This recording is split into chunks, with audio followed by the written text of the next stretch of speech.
किन्नरों के साथ जुड़ी कहानियां अक्सर समाज की बंदिशों, उपेक्षा और संघर्षों से भरी होती हैं।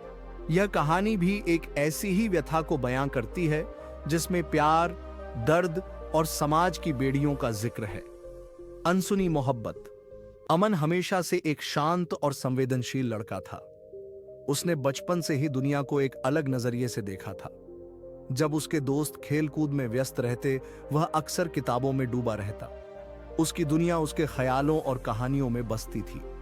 लेकिन उसे यह अंदाजा नहीं था कि उसकी जिंदगी भी एक ऐसी कहानी बन जाएगी जिसे वह शायद कभी किसी को सुना भी नहीं पाएगा। दिल्ली की गलियों में पला बढ़ा अमन जब कॉलेज पहुंचा तो उसकी मुलाकात हुई काजल से। काजल बाकी लड़कियों से अलग थी। उसकी आंखों में एक अजीब सा दर्द था और उसकी मुस्कान में एक गहरी उदासी। अमन उसकी इस रहस्यमयी शख्सियत से प्रभावित हो गया। धीरे धीरे दोनों की दोस्ती गहरी। काजल के साथ वक्त बिताकर अमन को ऐसा लगता जैसे वह किसी और ही दुनिया में चला गया हो। एक ऐसी दुनिया जहां कोई दिखावा नहीं था, कोई झूठ नहीं था। लेकिन काजल के मन में एक डर था जिसे वह कभी अमन के सामने जाहिर नहीं कर पाई।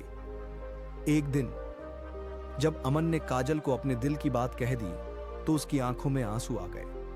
उसने अमन का हाथ थामते हुए कहा, अमन, तुम मुझे नहीं जानते। अगर जानोगे तो शायद मुझसे नफरत करने लगोगे। अमन ने हंसकर कहा, प्यार में नफरत कैसी काजल? काजल ने भारी आवाज में कहा, क्योंकि मैं एक किन्नर हूं अमन।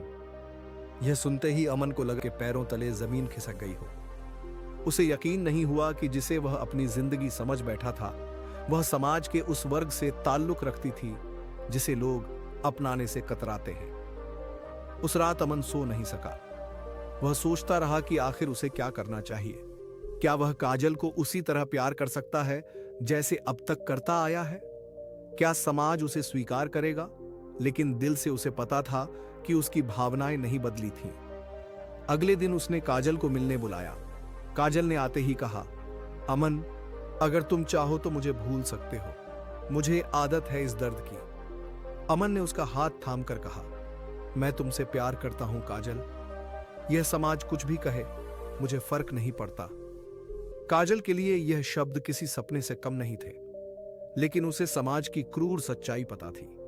दोनों ने फैसला किया कि वे साथ रहेंगे। अमन ने अपने परिवार को समझाने की कोशिश की, लेकिन उन्हें यह रिश्ता किसी भी हालत में मंजूर नहीं था। उन्होंने अमन को घर से निकाल दिया। अमन और काजल ने एक छोटे से किराए के मकान में रहना शुरू कर दिया, लेकिन उनकी खुशियां ज्यादा दिन तक नहीं टिक सकी। समाज ने उन्हें चैन से जीने नहीं दिया। पड़ोसियों की बातें, लोगों की ताने और अपमानजनक व्यवहार से वे दोनों अंदर से टूटने लगे। एक दिन कुछ गुंडों ने अमन पर हमला कर दिया और उसे बुरी तरह पीटा। काजल जब उसे बचाने पहुंची तो उसे भी बुरी तरह जख्मी कर दिया गया। अस्पताल में भर्ती अमन की हालत नाजुक थी। काजल ने उसका हाथ थामकर कहा, मैंने तुमसे कहा था ना, यह समाज हमें कभी जीने नहीं देगा। अमन ने कमजोर आवाज में कहा, अगर प्यार की सजा यही है तो मुझे मंजूर है। लेकिन नियति को कुछ और ही मंजूर था। अमन उस रात चल बसा। काजल पूरी तरह टूट चुकी थी। उसने सोचा कि अब उसके पास जीने की कोई वजह नहीं बची।